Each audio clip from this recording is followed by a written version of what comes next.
The wedding guests applauded as crystal glasses sparkled in the afternoon sunlight, the bride smiled for the cameras, and the groom proudly handed his platinum black card to the hotel manager to pay the final bill. Then everything changed. The manager's polite smile disappeared as he looked at the screen, glanced back at the card, and quietly announced that the account linked to the card had been permanently closed. The room fell silent. Confusion turned into panic. Within moments, the groom realized the fortune he believed was financing his lavish wedding had vanished, and the woman he had betrayed was standing only a few steps away, watching without a trace of triumph on her face, only quiet disappointment that somehow hurt far more than revenge. If you believe kindness, forgiveness, hope, and second chances still matter in today's world, please take a moment to like this video, leave a comment, share it with someone who needs encouragement, and subscribe to our channel so our community can continue bringing you emotional stories that remind us all why compassion is always stronger than cruelty. Harper Ellison had never imagined that the greatest lesson of her life would arrive dressed in white roses, expensive champagne, and the echo of applause meant for someone else's happiness. She had spent years building a successful financial consulting company from the ground up, working through endless mornings, missed vacations, and sacrifices that few people ever noticed. Her success had not come from inheritance or luck but from determination. Every investment had been calculated, every risk carefully measured, and every victory earned. She believed that loyalty mattered just as much as intelligence, which was why she had trusted the man she loved with complete confidence. For nearly 5 years, Harper believed she was building a future beside Colton Reeves.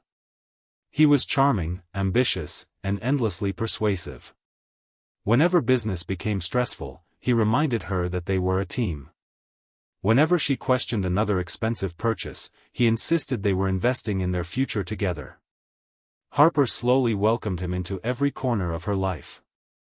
She added him as an authorized user on one of her premium corporate accounts so he could handle travel expenses while helping expand her business. She never imagined that trust could become the very weapon used against her. Everything unraveled during a bright spring afternoon when Harper arrived early for a meeting at a luxury restaurant. As she walked toward the private dining room, laughter drifted through the open doorway. She stopped when she recognized Colton's voice. Curiosity turned into disbelief as she saw him holding hands with another woman named Bianca Mercer, a lifestyle influencer who proudly displayed expensive gifts across social media while pretending every luxury had been earned through hard work. Harper remained hidden as she listened to promises about their upcoming wedding, the honeymoon already booked, and the lavish ceremony that would prove they belonged among the wealthy elite. The most painful sentence came when Colton proudly joked that Harper was still paying for everything without realizing it. The betrayal struck deeper than heartbreak. It shattered years of memories that Harper had believed were genuine. She walked away before either of them noticed her. She did not scream. She did not create a dramatic confrontation. Instead, she drove back to her office with tears quietly falling as the city passed outside her windshield. Every traffic light gave her another moment to accept a painful truth. The man she had trusted never loved her. He loved the lifestyle she had built. By the time Harper reached her office, sadness had slowly transformed into remarkable clarity. She called her bank, explained that an authorized user had violated company policy, and requested that every linked privilege attached to her executive Black account be removed immediately. The representative confirmed that Colton's authorization would be permanently terminated and that all pending luxury transactions would require direct approval from Harper herself. She also instructed her legal team to review every shared financial arrangement, ensuring every account was fully protected before another dollar disappeared. Weeks passed quietly. Harper focused on rebuilding herself rather than chasing revenge. She returned to volunteering at a community business mentoring program where she had once coached young entrepreneurs. She spent afternoons helping struggling families prepare financial plans instead of dwelling on the betrayal that had nearly broken her. Healing did not happen overnight, but every act of kindness reminded her that her value had never depended on someone else's love. Meanwhile, Colton and Bianca enthusiastically planned what they called the wedding of the year. Social media became their stage. Every afternoon brought new videos featuring designer clothing, luxury tastings, expensive floral arrangements, imported decorations, and extravagant hotel tours. Friends admired the glamorous lifestyle without realizing that much of it had originally been reserved using privileges connected to Harper's former account before the authorizations quietly expired. Colton never bothered checking the financial details because confidence had always replaced responsibility in his life. The wedding day arrived beneath clear blue skies. Guests admired elegant gardens decorated with thousands of fresh flowers glowing beneath the afternoon sun. Musicians performed cheerful melodies while photographers captured endless smiles. Bianca looked radiant in her custom gown, believing she had finally secured the perfect life she deserved. Colton welcomed guests with effortless confidence, convinced that wealth would always follow him because it always had before. The ceremony itself unfolded beautifully. Family members applauded. Friends celebrated. Expensive champagne flowed generously across the reception hall as servers carried gourmet meals from table to table. Everything appeared flawless until the hotel's accounting office prepared the final settlement before dessert. Confidently, Colton reached into his tailored jacket and presented the familiar black card that had always opened every door. He barely looked at the manager because he expected another effortless approval. Instead, the manager politely excused himself after receiving an unexpected notification. Several minutes later he returned with a calm expression that somehow felt heavier than anger. He quietly explained that the payment authorization attached to the account had been permanently revoked weeks earlier. The account linked to that user profile no longer existed. Every remaining balance for the venue, catering, floral arrangements, entertainment, and luxury accommodations required immediate payment through another verified source. Silence swept through the ballroom. Guests looked at one another with growing uncertainty. Bianca's smile slowly disappeared as whispers spread from table to table. Colton repeatedly insisted there had to be a mistake, but every verification produced the same answer. The authorization was gone. At that exact moment Harper entered the hotel lobby.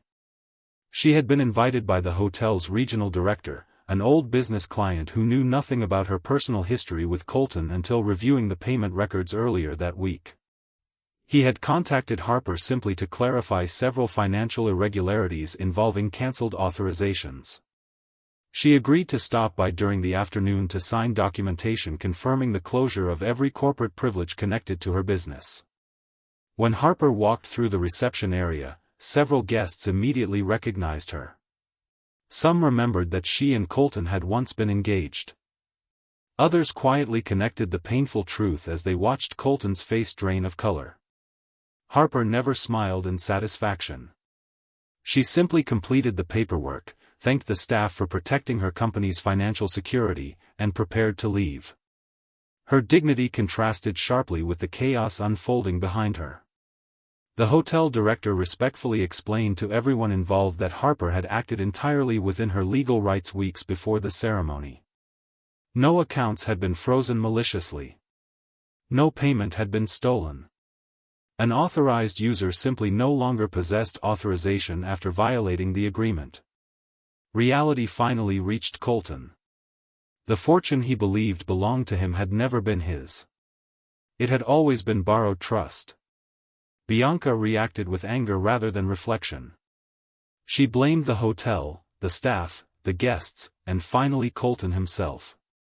Reporters from a local lifestyle magazine, already present to cover the extravagant event, quietly packed away their cameras as the celebration dissolved into embarrassment. Friends who had praised the couple only hours earlier suddenly found excuses to leave before unpaid invoices became their problem. Harper returned to her office expecting to put the entire experience behind her. Instead, something unexpected happened over the following weeks. Letters began arriving from people who had witnessed the wedding disaster. Several admitted they had unfairly judged Harper after hearing only Colton's version of their breakup. Others apologized for believing rumors that painted her as cold or controlling. One elderly guest even wrote that watching Harper leave peacefully instead of celebrating someone else's humiliation reminded him that true strength never needs revenge. Those letters helped heal wounds Harper never realized were still open. Months later, Harper expanded her mentoring program into a non-profit organization supporting entrepreneurs recovering from financial abuse, business fraud, and manipulative relationships. She knew that betrayal often destroyed more than bank accounts. It damaged confidence, identity, and hope. She wanted others to rebuild faster than she had. During one sunny afternoon workshop, Harper met Graham Alder, a widowed architect who volunteered his time designing affordable community centers. He listened more than he spoke, valued honesty above appearances, and measured success by the people he helped instead of the wealth he displayed. Their friendship developed naturally through shared service rather than extravagant promises. For the first time in years, Harper experienced a relationship where trust was built patiently instead of demanded instantly.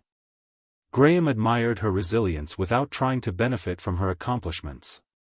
He celebrated her generosity while encouraging healthy boundaries that protected both her heart and her future. As for Colton, life became far less glamorous after the wedding. Legal obligations forced him to negotiate repayment plans with vendors.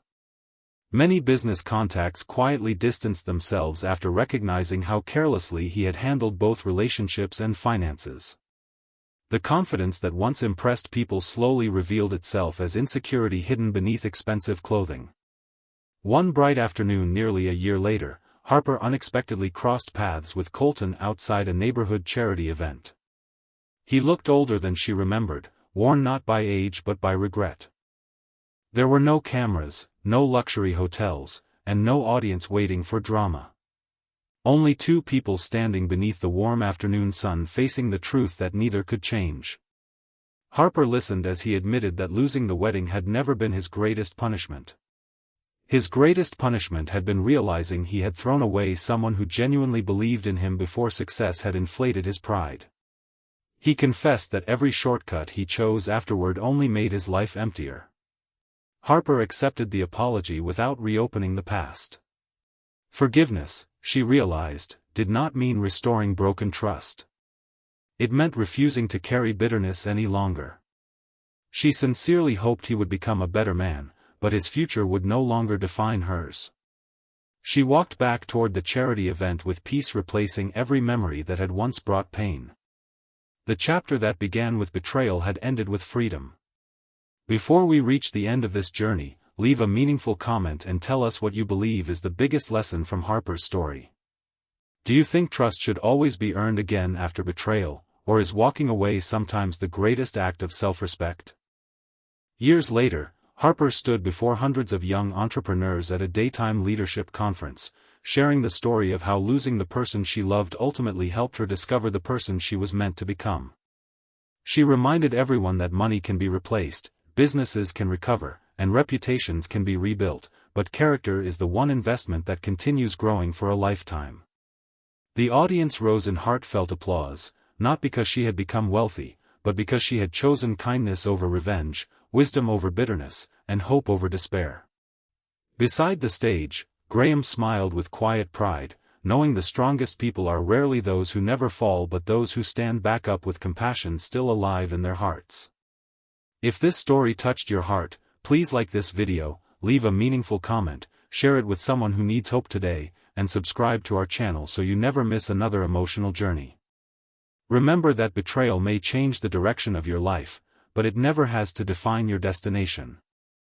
Sometimes the greatest victory is not watching someone else lose everything, it is discovering that your own heart remains strong enough to choose forgiveness, protect your peace, and keep believing that brighter days are still ahead.